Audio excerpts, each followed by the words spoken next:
Baisse sensible de la violence au Soudan du Sud à la suite de la reprise des pourparlers de paix. C'est le constat du chef de la mission des Nations Unies dans le pays qui s'est adressé à la presse à New York mercredi. David Scherer a déclaré que la baisse de la violence, bien que persistante dans certaines régions, est évidente et pousse déjà des dizaines de personnes à revenir dans leur pays. Le cessez-le-feu est respecté, à l'exception d'une zone située à l'extrême sud du pays, dans les Équatorias. Il y a eu une baisse importante de la violence politique entre les partis. Il y a eu des razzias de bétail et des violences interethniques, mais c'est un peu différent d'une certaine façon. Les humanitaires font état d'un meilleur accès pour leur activité, ce qui est positif. Et depuis l'accord de paix, il y a eu environ 500 000 personnes qui sont rentrées chez elles. David Scherer a également ajouté que l'ONU demeurait résolue à faire passer les pourparlers de paix à l'action.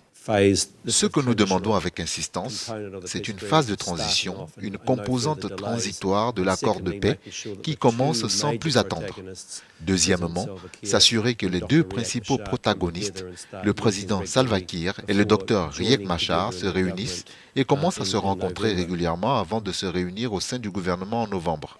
Le président Salva Kiir a signé un accord de paix avec les factions rebelles dirigées par Riek Machar à Addis Abeba en septembre dernier pour mettre fin à une guerre civile qui a fait au moins 50 000 morts et 2 millions de déplacés.